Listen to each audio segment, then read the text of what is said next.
welcome to this week's episode of Hollywood Matrimony Live. Thank you for watching us live on Facebook and YouTube and also on Twitter. You can find us at our website, hollywoodmatrimony.com. It's there on the bottom of your screen. And also we're on Facebook, YouTube, Instagram, Twitter, and Hive is back up and working, I believe. So we're everywhere.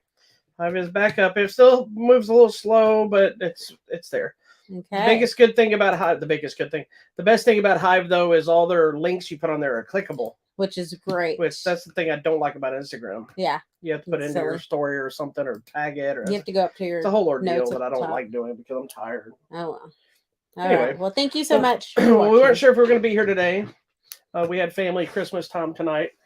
With my side of the family, my parents and kids. So, but we got done with that soon. And they're my kids as well. I know that. That's what I meant. That's why I was saying not my side of the family. The Blakey family. Yeah, the Blakey family. Next week will be the Granados family Christmas. We don't usually do anything on Christmas Day with people. Correct. That is a sacred time. For we have done stuff with the kids. We didn't have everything, but now that everybody has their own families too, so we did it early to make it easier. Yes. So they didn't have to try to pick and choose where they went. Everybody can do everything. Yeah.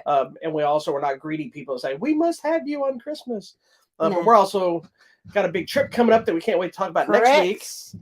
After we get back, maybe we can. Oh, I was trying to share live post some videos or something. Yes. Ooh. We can't live post, but we might be able to live broadcast from inside. Are we allowed to? I don't know if we can share it all the way from space or not. I know. We'll try. But you can, but I don't know all the rules yet. Or do they allow you to share is what I'm wondering. I think so, because everybody else has done it, but I don't know. We'll find out. Information. Either way, we'll tell you next Sunday. We'll tell you about what's going on. We got a lot going on. So with that being said, building up for this holiday, building up for our trip, building up for the regular Christmas time, we didn't get to watch as much as we planned. Mm-hmm. So we really only watched 3 things. Correct. 2 together, and I watched one by myself. Yes. One of them is the biggest movie of the weekend, and it's a sequel, so we'll probably talk about a little bit of both. Got a lot to talk about there. And also, there's a new giveaway. Mm. So, anyway, so where do you want to go, sister? What you got to say? Anything? Do you want to show everybody your shirt? 'Tis the season for tamales, and it says tamala la la la la la la la. And I also give her an early present because she's Guys, been needing. You got to see these. She's been needing new slippers. These are Mexican concha slippers, like the little breads. And I did find a version of that I might be willing to try. Not your slippers. Oh, the breads. But I was watching a video of a guy, him and his wife or girlfriend. I don't know if they're married or not, but it's a white guy and a Hispanic girl. This is unacceptable. I know, right? But they were talking about Halloween. It was a Halloween video, and they were trying each other's candies and stuff. Like she's not like fresh from Mexico. She's from here, or she's here, so she's had a lot of them. But she brought out a bunch of the Mexican candies that she would get when she was in Mexico or their people or whatever. And so they were talking about it. So, but she had one of those, but it had filling. Oh, okay, yeah. And so she's like, somebody would give you one. She goes, no, this is what you eat while you're walking to the next house. Mm-hmm. You have snacks. You have walking snacks. But what's funny is, I'm always giving you crap about it. Because you don't like the conchas, really. No, it's just like eating sand. I think they're yummy. But as you told me, they're meant for dipping in coffee. They're dippers. But she also showed him, and one of the things she made close eyes. She gave him an orange, and he's like, they give you fruit? She goes, yeah, we would be so excited. That's what I'm saying. It's not a normal fruit is what we had at home. It's not what you got at your house. I wouldn't want to go back to. So I feel like, at least from what I know with my grandmother and my grandfather, they had their own church. Okay. And this so I tell that story real fast because the orange does play into Christmas for them as well. Us. So this is Depression era time. They would literally give people like fruit, like oranges and apples and peanuts and candies. I've spent many a day packing bags. Paper bags full of fruit and peanuts for her church. We've always and not understanding what is happening. Okay, well, that was Depression era time, and that was a big deal to be able to have fresh fruit in that time. So the church, that's what they would give people. Well, we've always carried on that tradition. And so even at our church, even now, we would still do apples and oranges, big things of peanuts and candies and all sorts of stuff and candy canes and pass them out. Well, my kids used to give a couple of my kids too when they were little, and they would get excited about them. Yeah. And they're like, ooh, fruit and peanuts. Yeah. But that's because they didn't have jobs. And now they have jobs. They're like, what is this crap? No, but you know what? They still get excited about that chapstick. Oh, I know. Stocking. Well, they were all putting chapstick They're like, everybody got the same flavor? Because last year, I know why Caleb was asking now, because last year I got everybody the candy flavors of like root beer and Coke and whatever. I think he did because he's like, oh, are they all cherry flavored? So he passed it Oh, on. he was upset because he wanted the candy flavors. Good one. My bad. I switch it from year to year. Yeah. But everybody got bottle pops and candy canes, and they were happy. So I didn't get any of that. Because we did all that. But no, we haven't opened our stockings I know, yet. we haven't done our Christmas yet. We'll do ours on Christmas. I gave her the one because we've been having this whole ordeal about slippers. I keep throwing slippers away. And every one of her slippers are for a 5-year-old. And so I'm walking around and I thought about it tonight. And I wish I'd done this whenever I did this after everybody left. I thought about it after the fact. I'm like, you really need. So I was looking at her little chubby feet, and I'm like, she probably needs. But then I didn't know if I was giving her the right gift, so I had to wait till she opened it and then look at it, see if it was the right one before. And so anyway, normally I'm a big stickler for not giving gifts before Christmas. I know you are, but I broke down for necessity. Yeah, so we did it. Anyways, it was a good Christmas so far. Yeah. All right, let's move on to some movies, babe. Where do you want to go? Well, it doesn't matter. We have one. I'm just going to go in this direction. All right, you want me to talk about that one first? Yes, tell me about this movie because this looks weird. Okay, it's actually really good. I was very excited. I'm opening it real fast, so I'll make sure. Let me make it bigger. There you go. So talking about the movie Troll, and it's directed by Roar Uthwang. Oh goodness. Thwang. It's Norwegian, so I don't know the context. Pronunciation. Sorry, but you would know him. He directed the Tomb Raider reboot. Oh, okay. With Alicia Vikander or whatever her name is. Yeah. So that's his biggest thing, but he also did a slasher flick some years back called Cold Prey. There was a Norwegian movie that was like about people at the ski lodge kind of thing that I really dug. And I believe he did Cold Prey 2, which was like a prequel. So anyway, I've known him since not known him, but I knew of him back then. Knew of him. When I saw he was doing Troll, I was like, oh, I got to check this out. It's a Netflix flick. It is a Norwegian flick, so it's a mix of English and subtitles. Basically, the premise is they blow up some stuff in a cave or whatever, and something awakens. And so now that's the whole. It's pretty much every story you've ever seen with a kaiju, with Godzilla, King Kong. Oh, they're trying to figure out what is this roaming around. They're not seeing it. They can't catch it on footage, and they're just finding gigantic footprints, and there's a lot of mystery before they debut it. But what's cool is the troll is made of stone. Right. So it lays down and it looks like a pile of rocks. It looks like a mountain or something. Yeah, so it's like one of the cool scenes when they show it the first time is they're just standing there out in this beautiful landscape and all these rocks and things like you'd see in Lord of the Rings kind of thing. All of a sudden an eye opens. So it's actually a really cool movie. It's not groundbreaking from a standpoint of story because it's stuff we've seen a billion times before. If you've seen a Godzilla movie or a King Kong or Mothra or any of those kind of things. But it's unique in that it's going through more of the folklore and legends of the troll for this. And there's a girl, the main girl, who's like an archaeologist, digging for dinosaurs or bones or whatever. Her dad is obsessed with the trolls when she was a kid, and you see what you want to believe in, and it's kind of the lad and stuff. But then you have a gigantic troll run around and destroying stuff, and so that's cool. It was actually really good. I really dug this movie, and there's kind of set up for another one if it does well enough. But I think it was one of the top movies in Netflix for a while. Oh, good. So that's hopefully it is a Netflix flick. So if you like big gigantic monsters or creatures, which I'm a sucker for, Troll is worth checking out. I really dug it. Okay, well there you go. Next. Pinocchio. Yeah, so we already did a review of Pinocchio for the Disney version. Oh, Netflix. Disney. Yeah, so on Disney Plus with Tom Hanks playing Geppetto. So people didn't like that very much. No, I don't know why, but I thought we thought it was fine. But the new one is Guillermo del Toro's vision, which has been a passion project because he's been really wanting to do this movie. And he's notorious for starting and stopping projects. He announces stuff that never happens. I think he gets busy with something else and then comes back. Well, I think he tries something that doesn't work, and he retools it and whatever. But this one's a stop motion animation, which made me excited because I love that genre. You're hit and miss with it.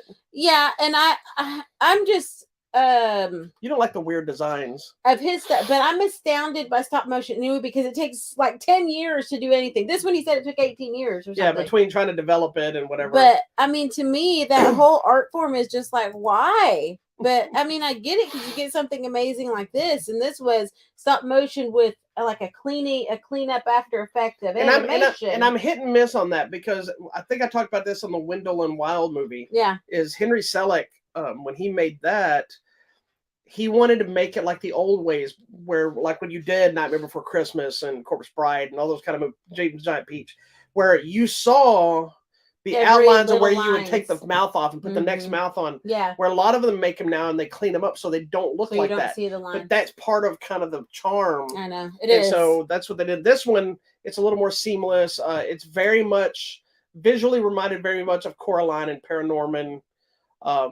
But with very obvious Guillermo del Toro vibes. It's not so much, it's the same basic story that we've seen before because it is based on the original thing, but it's more loose basically on, I think it's Gris Grimley's reimagining of the tale, I think in 2000 something or other. So the art style of the wooden boy being literally a wooden piece of like wood, a piece of tree. Yeah, it's more like him. I think that adds a cool metaphor to it because the cricket, which is not Jiminy Cricket here, Sebastian something, I think. Yeah.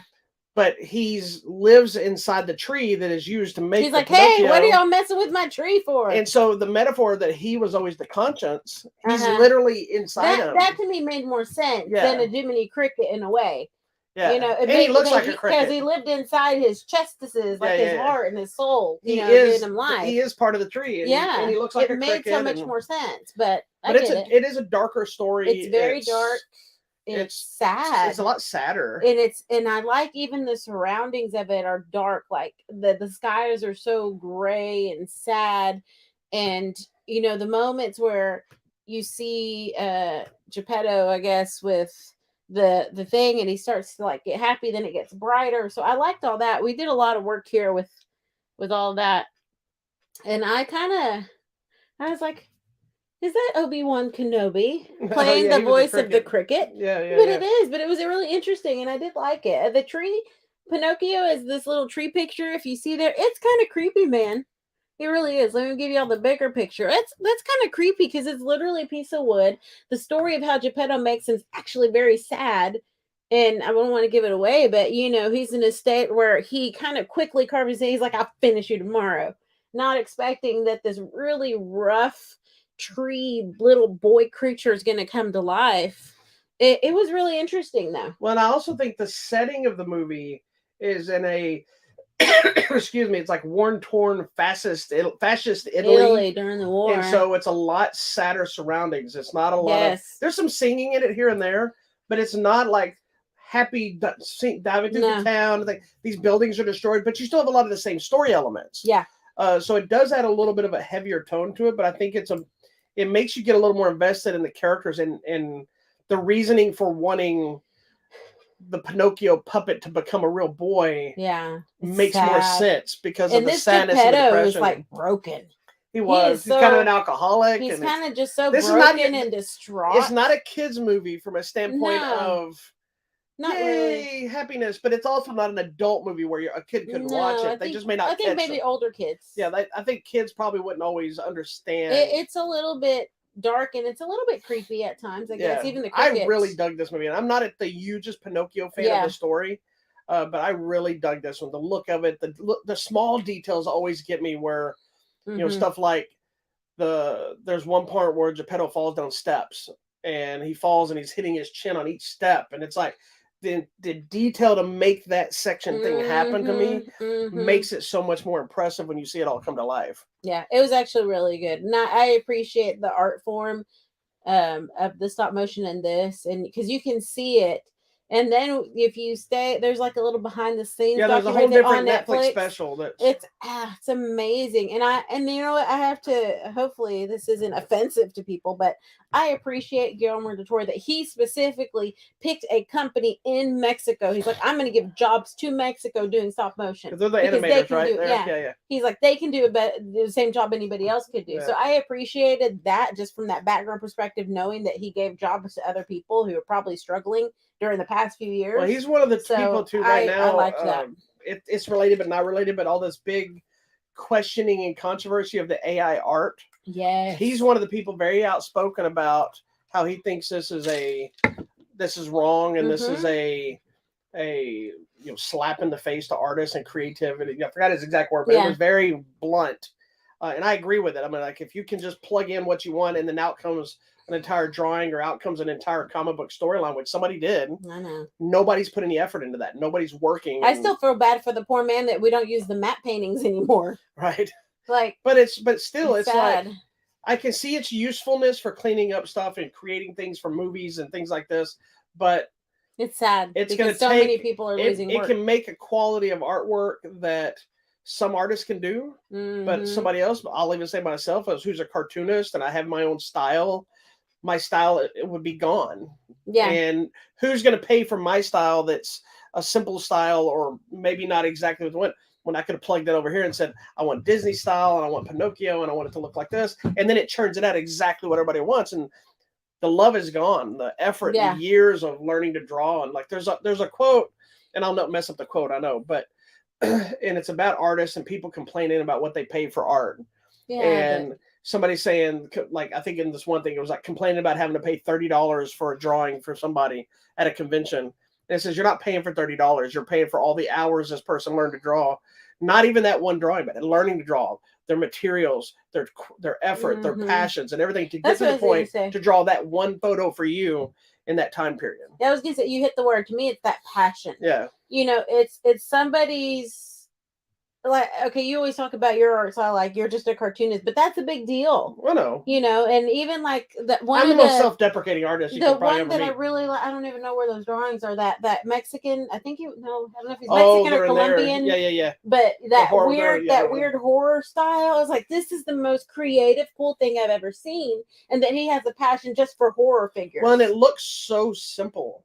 But I'm sure it's not. There's no way, because the eyes are all like this. You know what's really weird is some of the most simplistic art is the hardest to draw. Hello Kitties, Snoopy's, and South Park. Now I was going to say Mickey Mouse's. Mickey Mouse is not as hard to draw because it's simple. The Hello Kitty it's simple shapes, but the thing is hard. If you with Snoopy, South Park, and Hello Kitty, if you put it anything slightly off, it changes the character. Yeah, like I remember drawing Snoopy's for people, and I'm like, this Snoopy's been through some things. This is not the Snoopy I would ever give it anybody, you know.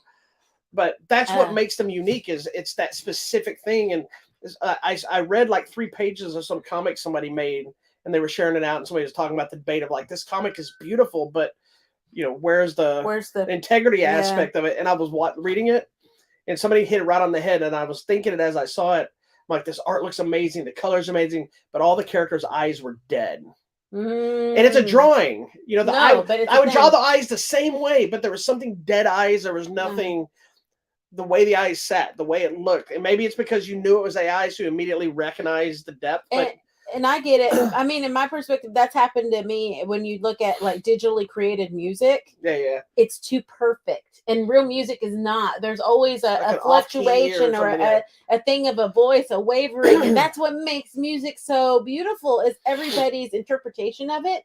But when it's like digitally created or digitally enhanced to be that perfect thing, it's like, it's not right. And that I get it. The dead eyes, it's not right. It's weird. There's something off. So anyway, I don't know how we got totally off of that. When we start 3D printing humans, you're going to see they're all dead eyes. And I think stop motion animation, just like claymation, these kind of puppetry, they're art forms that while they're still out there, they're not as dominant as they used to be. And I like seeing people like this and Leica and Aardman Studios still keeping that stuff alive with, you know, Shaun the Sheep, and I think they're making Chicken Run 2 and you know, these kind of things, and Coralines and those Kubo and the 2 strings or whatever it is, 6 strings. They're making beautiful, beautiful work. Even if you don't like the art style, even if you don't care about the movie, you can't deny the work and the passion that went into it. And I think it's getting lost. And this movie is one of those that just reminds you. Wendell and Wild's another one. It's the same thing. So I love that Netflix is bringing some of those to us, because this may not have made money at the theater. Wendell and Wild probably wouldn't have made money at the theater, but this is the kind of thing that makes me happy for streaming. Yeah. Because it's when you just drop it and move on. Yep. You know. I loved it though. It was really good. It was dark and it's creepy. So clearly we spent time on Netflix. So Pinocchio is available on Netflix as well. Watch the movie first. If you're going to watch the behind the scenes thing, don't watch the behind the scenes until you watch the movie first. If you don't care about watching the movie, then at least just watch the behind the scenes thing, because it's cool to check it out. All right. Next. The next one is probably the biggest, most hyped up release in years. People have been waiting 10, 15 hour long years for this sequel to come out. At one point, we didn't think it was going to happen. I never thought it would happen. Yeah, some of us didn't care two craps about it when they announced it. It's of course we're talking about Avatar with the sequel, Avatar: The Way of Water. Now, what I will say that's came good out of Avatar so far is the ride at Disney is awesome. Yes, I love Not that. so much the Navi River ride. Don't do the Navi River. That's a nice, relaxing ride if you don't have to wait more than 10, 15 minutes. Yeah. But don't wait more than 20. Don't wait more than 20 or 30. It's not worth that. The Flight of Passage ride is amazing. That's worth it. And the little land is That really is cool. worth paying the lightning lane for. Yes, and the area of Pandora in Animal Kingdom is awesome to look at. And what we've missed is eating at the canteen because I'm seeing all these things. We need to go eat there this next time we go. For all their new Navi. Yes, yeah, they have a bunch of new food stuff. and stuff. So before we dive into the new movie, I don't know what your original feelings are, but I will tell you this. I saw Avatar like everybody else, obviously, when it came out back in, was it 2003? Who knows? Hold on, my review says it. I saw it in theaters when it came out. I was impressed. I can't even read that. I was impressed, obviously, with what they did. 2009. 2009. I was impressed I had to do you and pull my glasses. I was impressed with the visuals, and I like the message of the story and the environment and all that kind of stuff they did. But it just, for some reason, it just never clicked. I was never a huge fan. So I saw it in the theater once. Then when it hit Blu-ray, I bought it. I think I watched half of it. Wow. I'm like, no, put it away. Never watched it again. Wow. So since 2000, I'll say 2010 because I don't know how long before it came out. I have not seen this movie in I saw it in the theater. We saw it in the theater. And then I did watch it once on TV. Did you? Yeah, so I've seen it twice. I've seen clips of it. Well, now I've seen it three times because we watched it again before. Yeah, so I really loved it. You loved it back then too? I thought it was so cool, and I was just like, yeah, humans were evil. We go and we destroyed populations and natural habitats. We're horrible, and I liked it. Well, see, and I honestly don't know why I didn't connect with it because we rewatched it before seeing the new one. Yeah, and I actually dug it. I mean, it's still not a movie I would sit and watch, but I would rewatch it. You know, if they make all 5 of them like they're saying, I would rewatch it again to watch a series of them. None of these are movies I would just sit down and say, I think I'll watch Avatar. But I don't watch a lot of movies that way anyway. Yeah, I do. Well, part of it's because I have so much to watch. I never get around. Like I've been planning to watch Christmas Vacation for 2 weeks. And they sent me the new 4K, and I reviewed it because I've seen it a billion times. Yeah. But I've been like, I just want to sit down. Last night, matter of fact, when you were gone, I had my moose cup. I was going to drink me some of my eggnog. I was going to watch. I was going to watch the Christmas Vacation, and what did I do? I didn't do any of those things. So we maybe watch Christmas Vacation, even though I know you don't like it. Okay. So you were a fan of Avatar. So were you excited when you found out a new one was actually finally going to come out? I was excited for a new one. What annoyed me were the trailers because I had no idea what it was about. I think that was kind of a good thing, though. I guess. The problem here's the thing, too. Is what are we getting into? Well, and I think the problem for us and people like us is because we're so involved in the culture of movies, being at the theater screenings, we see same trailers over. Oh my gosh, I get so tired of trailers. And I remember this one was exclusive because we went to see a screening of something. I think it was. Oh, and we saw like 5 minutes. Yeah, we saw something. I don't remember what we saw.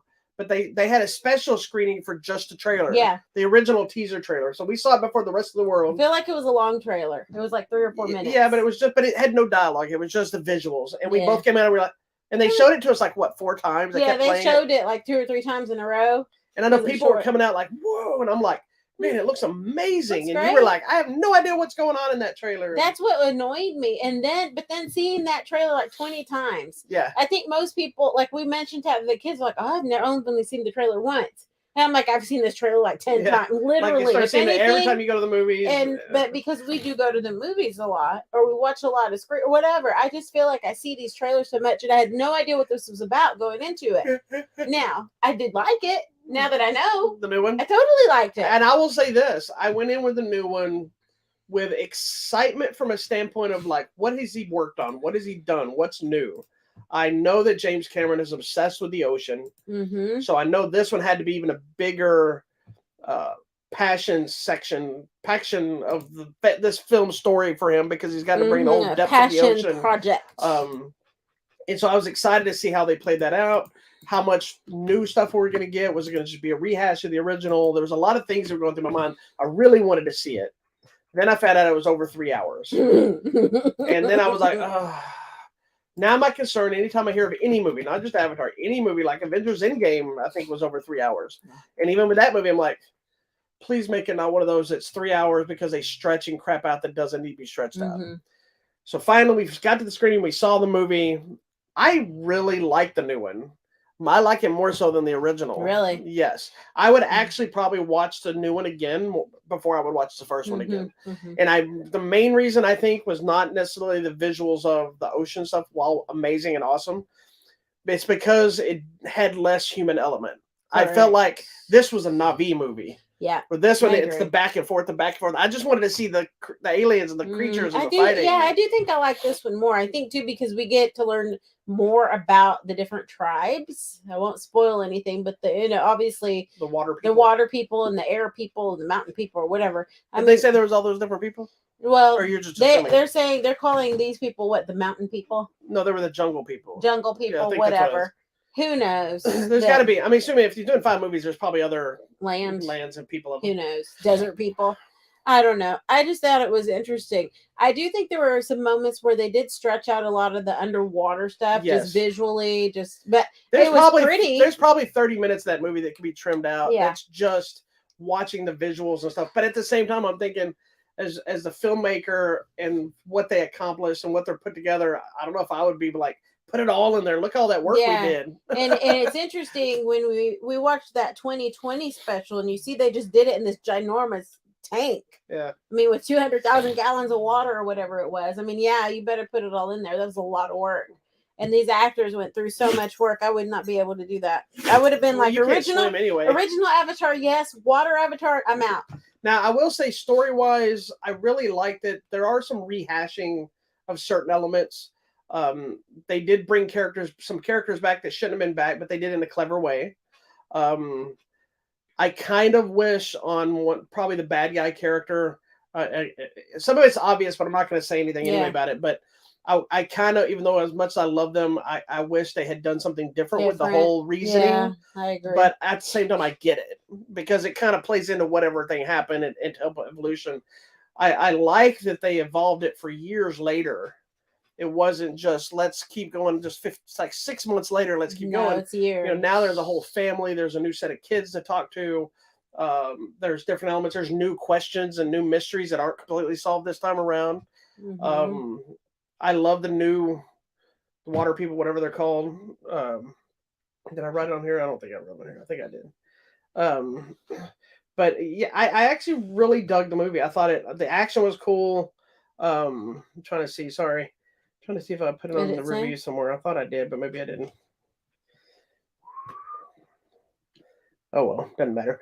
I also thought it was very clever because where the first one is about not only the environment, but it's also what's the phrase I'm looking for the basically the white man coming into the Native American land and stealing land and it's the Americans are the bad guys kind of idea. The humans are the worst, man. I like in this one. They do. There's still more of that here, but now they even have a clever way of working in whaling. Yeah. And like the horrors of people poaching and killing whales and polluting the oceans and now there is one part of the story involving a character that I like what they were doing with it, but it made no sense with what's the character's name? Spider or oh yeah, is that his name? Spider. We'll come back to that. There's a human character that's kind of hangs out with him. I'll just say that he's kind of almost adopted into the family kind of thing.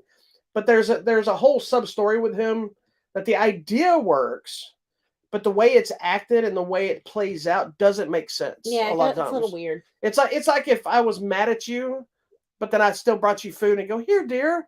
Yeah. And then you're like, I thought they were mad at each other. And then there's no discussion about that. It's a lot of that. It's a little bit weird. It made but no that's sense. Okay. But that's a Cameron issue because that's something he should have been fixing, whether it's the performance or the editing or what the story was, because he wrote the story too. Who knows? Maybe it'll be revealed. Maybe in the future. I doubt it. Who knows? Anyways, it was really good. I think it was worth sitting through. It didn't feel 3 hours. And there's a good opportunity to go to the bathroom, during some of the underwater, just zooming through the waters. So once they start swimming early on, you have time to go to the bathroom right then. That's when you go, and everybody was going during that. So myself included. Yes, you didn't miss anything. Anywho, I thought it was really good. Did so you ever check get bored at all? I did not. No, it kept my Did you feel attention. like I did feel at the beginning? It felt like it feels kind of because it was kind of rushing through the setup of here's what's happened to them since then. They're married, there's their kids, and this, and here's their life. And it felt like it was like, I know they were, but it felt a little bit of it, almost like it was phoning the story in, just trying to get to the point. And I'm like, had they fleshed that part out and cut down some of the water stuff, it would have been a more fleshed out story for everybody. Yeah. And we still could have had the 3 hours. Yeah, maybe. I feel like they shortened that part just to get to more these years later now, so we can spend more time in the ocean, people. But it's fine. It's a good movie. Did you cry at all? I think I cried emotional one time, maybe. And let me guess, it was about the whale. Yes, of course it was. That's the poor baby. Yeah, for somebody who's not a big fan of the original, even though I like it now better than I used to, I really love the second one. It's really. It probably is better than the first one. And I won't suggest this very often, but see it on the biggest screen you can, the loudest screen you can, and see it in 3D. It's really good. Yeah. It took a second because it was like, whoa. Well, it's that super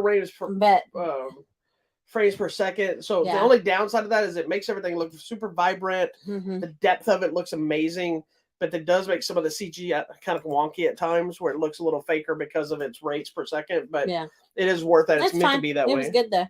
I really liked it. So now the talk of them, he has 5 planned. But it depends on how well this one's received. They made 130 something million. I think domestic.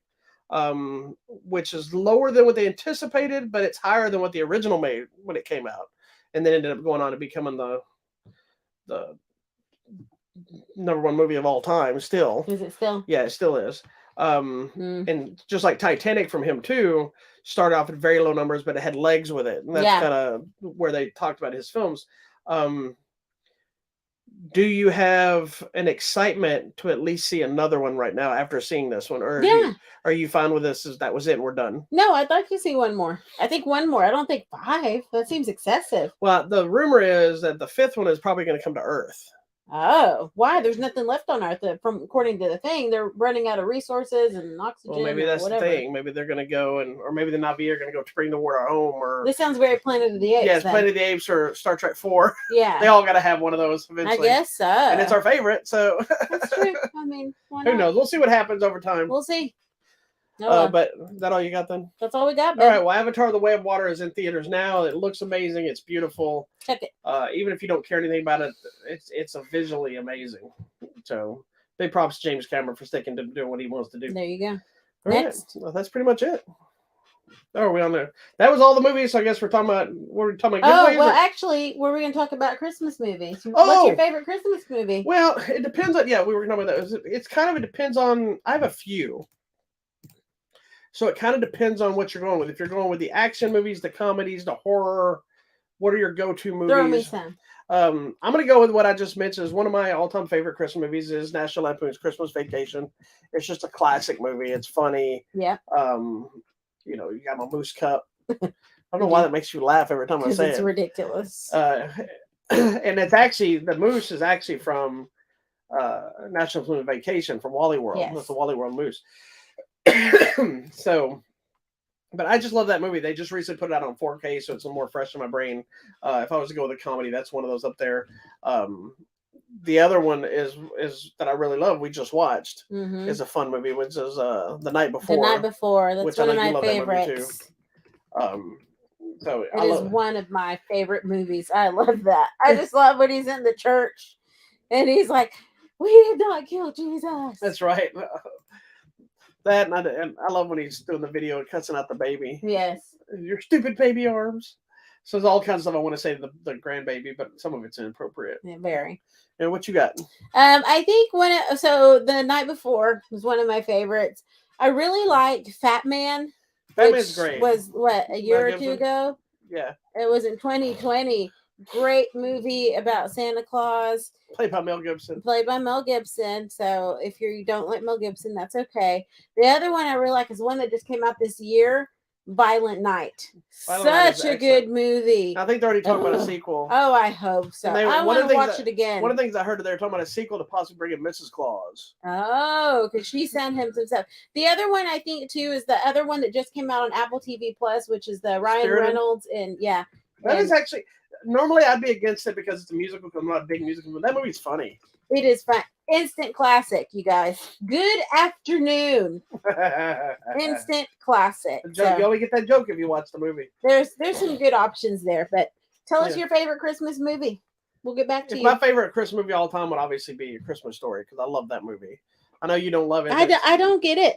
Well, it's because you're dumb. It's not that entertaining. And now it will be a double feature with the new one because the new one is really good. And I think they circle back. I think it would get you if you watch the original and then watch the new one and then see how the new one ends. Maybe so. Then you'd be like, oh, that's so clever. You know, that kind of thing. Maybe so. You may still not like the movies, but I don't get it. You baffle me with your comedy stylings. I also like Krampus. I also like Claus, the animated one that's on Netflix. That's such a good one. Style. Oh my gosh. So, cry. I want to watch that one. What about Arthur Christmas? I like Fred Claus, even though nobody likes that movie. Arthur Christmas. Do you remember Arthur Christmas? Yes. Klaus is the one. Do you remember Fred Claus? Yes, I remember Fred Claus. With Vince Vaughn and Paul Giamatti. Yes, that's funny. I also like the one Vince Vaughn and is it Reese Witherspoon where they're going on on vacation for Christmas? Is that Christmas with the No, it's I don't know. It doesn't matter. It doesn't matter. The Rock is making a new Christmas movie. Is he? Called Red One with him. I think he's an elf. And they released J.K. Simmons as Santa Claus, but he's jacked. He's like ripped. And so it sounds like it's some kind of action thing. Oh my gosh. It'll be hilarious. Okay, now tell me what's going on the giveaways videos. Or we're doing giveaways? No, video. Video, what's coming out. It's a kind of a small way getting ready for the holidays. War Games, the movie with Matthew Broderick, is getting the 4K treatment from Shout Factory. Shout. The original taking of Pelham 1, 2, 3 is coming out on 4K as well. Cinema's First Nasty Woman. It's a collection of this lady. I believe she's a stand-up comic who's just filthy. House of the Dragon, the complete first season, is getting released on 4K Blu-ray, all that kind of stuff. Some others. I forgot what else was coming out. There's something else. Hold on. Secret Headquarters is coming out this week. The movie with there was a Paramount Plus movie with Owen Wilson, the kids and the superheroes. Yes, that was cute. I thought it was fun. It's getting the Blu-ray treatment. That's the biggest stuff. What you got? Coming out at theaters or on demand. So we start with Tuesday. Coming to video on demand is a movie called Code of Silence and Space in the 1960s the London. Chuck Norris one? No. This is based on the true story of a detective who's trying to bring down this gang of corrupt people. Like, I don't even know what they're called. It's a gang, but the cops are in on it. The politicians are in it. It's like this whole thing. So that's happening. You might be interested in this. I don't know. It's an anime movie called Inuo, and it's this man or boy, and he's born physically disfigured, and so all the adults want to cover him up and they put a mask on him. And one day he meets another boy named Tomona who's blind, and so they create this friendship. So who knows? And why would I be interested? I don't know. It's a weird anime thing. Oh, I thought it's because it was blind or something. Yeah. Coming out on Wednesday in theaters, Puss in Boots: The Last Wish. We will be talking about that. We've seen it already. Coming out on Thursday, coming to Paramount Plus now, is Top Gun Maverick. So if you didn't get to see it in the theater, which you should have on the big screen, it was really good. You'll get to see it on Paramount Plus, and we'll be talking about that. And also coming to Shudder, Scare Package 2: Rad Chad's Revenge. I think we saw the first one, didn't we? Scare Package? Yeah, let me double check while you're talking. So this is Rad Chad's funeral turns into a series of death traps around his previous favorite films. And so all the guests and his friends have to kind of figure their way out of this horror. Oh, maybe I watched it by myself. So, because this was about Rad Chad's Horror Emporium. I don't remember if you watched this with me or not. I don't think I did, but Rad Chad has now died, and he's turned his funeral into a game that you have to escape. So who knows? Well, it's one of those. It's anthology. The first one was. Okay, that's cool. All right, coming out Friday. I think you want to see this, and I'm like, meh. The new movie Babylon with Margot Robbie and Tobey Maguire and Brad Pitt and everyone in the whole world. Samara Weaving. Is that the girl that looks like oh, they're both together? Then I might have to, because I like Samara Weaving. I don't like Margot Robbie, and they look so similar. Oh, I'm gonna have to watch it now. Samara Weaving is also. Are they gonna play sisters? I don't know, but just so you know, Samara Weaving is also in the new Scream movie coming out. Oh, cool. Because the directors are the ones that made Ready or Not. That was a good movie too, by the way. Okay, also coming to theaters. I Want to Dance with Somebody, the about Whitney Houston, the movie about Whitney Houston. I don't know what I just said. Also in theaters, a movie called Corsage. This looks really interesting. It's this empress in Austria is turning 40, and at that point you're considered old, like an old lady. And so it just seems really interesting and weird, kind of weird period. That next one is that. What is that next one playing? Because I've been interested in that. It just says limited release. It's a Christian Bale movie based on Edgar Allan Poe. Yeah, no, I've been kind of following it, but I thought it was called Netflix, The Pale Blue Eye. I thought it was Netflix, but maybe interesting. Says it's a cadet who's off to the military academy at West Point. It says later becomes the world famous author Edgar Allan Poe. So it's about him, loosely based on his life. I knew that. I thought it was opening in. I would love to see that. Peter Duvall. Wow. Okay, I'm down. Oh, Christian Bale, I'm down. He's pretty cool. Coming to Netflix, if you didn't see it in the theater, the new mystery, Knives Out mystery. This is Glass Onion. We talked about on the show, so we can talk about that again in a little bit. And also coming to Video Demand and Digital is a movie called Joyride. It's a 12-year-old who escapes her father and tries to go on a joyride. And instead of havoc ensuing, friendship ensues. Yes, sir. Are you calling on me? Yes, sir. I was correct. It's opening in select theaters, and then in January it hits Netflix. Oh, great. I'm excited. Okay, next Sunday, because you may see this before the show, I want to see this movie. It's coming to theaters. It's called Women Talking, and it's about those women that are isolated on this religious colony. And they're trying to deal with a series of sexual assaults that have been committed by colony men, but because they're on this religious compound, they're not really allowed to say anything. So, oh my God, I need to tell you something about religious people. What? What did I do this time? You didn't do anything this time. You're innocent. Okay. I watched the first episode of 1923. Oh my! And so one of the stories, without spoiling it, is the Native Americans are at like a Catholic school. Oh. And so they were forced to be at a Catholic school. Well, yeah, but it's like the crazy nuns. And there's like this whole scene hitting this girl in her hand with a ruler. I knew that was her savages, and then there's a whole bathing scene where they're like telling them, "Take off your towel, step into there, now rub the suit," treating them like they've never seen soap before and stuff. And it was infuriating. It's a great episode, but it's infuriating just watching it. And then that's reminding me when I was in Vancouver. If you go to the Vancouver Museum, at that time a special exhibit about how they took all of the Native First Nation people and children and forced them into these American schools to Christianize them and educate them. And hits my issue with the Christianity so many of these running around children the world were abused, and so they had this special exhibit of just about that time period. I mean, this really happened. In case you didn't, this is one of the things my issues with some religious stuff. Like I'm Christian and everything, but that's my issue with. I don't believe in missionaries. I don't believe in that stuff when they go to other countries because it's not. It's different if you go to another country, you meet somebody and they like tell me about your God, and then you talk about it, and then you build it and say anybody that's interested come to us. Most of those people that are going over there, it's because they're bringing their propaganda. They're bringing their thing. It's like that movie we watched.